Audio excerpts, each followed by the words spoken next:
Bueno, en primer lugar, pues la situación es muy compleja y se agrava aún más por el contexto en el que venimos. Como lo dijo el doctor Aurelio Suárez, en los últimos años se han deteriorado los indicadores sociales de la ciudad, la pobreza monetaria, la pobreza extrema, el desempleo, la desigualdad también ha empeorado en los últimos años. Y hoy la magnitud del problema y el reto para la administración, tanto distrital como nacional, es bastante grande. Por ejemplo, en los últimos 4 años, cerca de 200.000 personas cayeron en la pobreza extrema y 100.000 personas cayeron en el desempleo.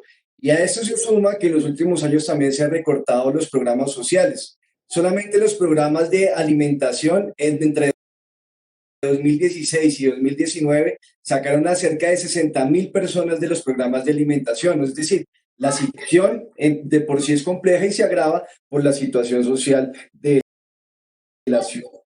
Hay que ver entonces, más o menos calcular hoy en Bogotá cuántas personas necesitarían las ayudas para poder quedarse en las casas y poder pasar esta cuarentena. Además, cuarentena que se puede alargar de acuerdo con las declaraciones que han hecho distintos funcionarios del nivel nacional. Si uno coge, por ejemplo, las cifras del diagnóstico del plan de desarrollo y suma las personas en Bogotá en condición de pobreza más las personas que están en condición de vulnerabilidad, el porcentaje es del 40%. 40% de las personas que residen en Bogotá están en condición de pobreza o en condición de vulnerabilidad.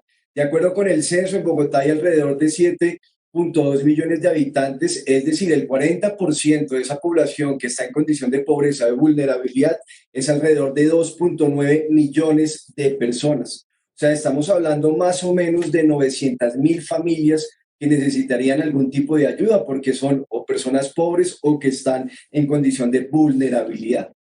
La respuesta del distrito me parece que va por la dirección correcta. En primer lugar, un plan de contingencia para convertir los programas y los servicios sociales que se prestaban tradicionalmente, tratar de convertir esos servicios presenciales en ayudas que les puedan llegar a los hogares de las personas beneficiarias de los distintos programas de integración social para que no tengan que salir de la casa. Y están montando el sistema distrital de Bogotá Solidaria, en donde se le piensan llegar a 500.000 familias. Ahora, esas 500.000 familias posiblemente son insuficientes y buena parte de esas 500.000 familias y de las ayudas que les llegarían o la mayor parte de esas ayudas se financiarían con recursos del distrito. El aporte del gobierno nacional no sería mayoritario.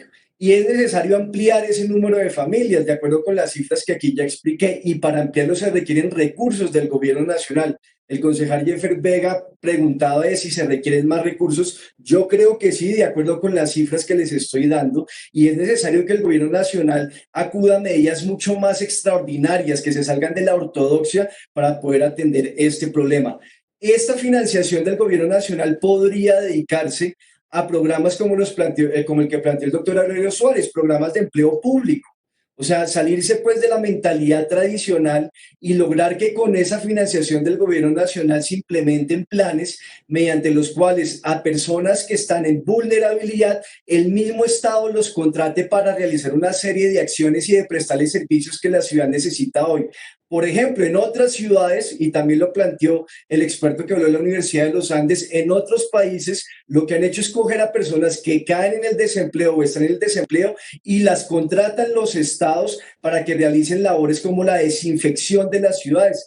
Eso también se podría hacer en Bogotá. Lo que pasa es que hay que salirse de esa mentalidad tradicional, de la ortodoxia, que nos llevaría a no poder hacer este tipo de acciones. Ese programa de empleo público serviría, se le darían ingresos a las personas, se le llegarían a más personas más allá de las 500.000 familias de las que se está hablando y además se le estaría prestando un servicio a la ciudad que es importante. Y por último, señor presidente, para cumplir con el tiempo, es importante el anuncio que hizo la secretaria de Integración Social de diseñar un plan para la clase media.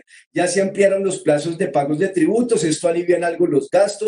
Sería bueno que desde el gobierno nacional se atendiera la solicitud de suspender el pago de servicios públicos para todos los estratos y qué bueno que el distrito diseñe un plan específico para la clase media, que no están en esas bases de datos que nos mencionaron, están por fuera y muchas de las personas de clase media hoy están sufriendo porque debido a la situación social y económica del país se han quedado sin sus ingresos. Muchas gracias, señor presidente.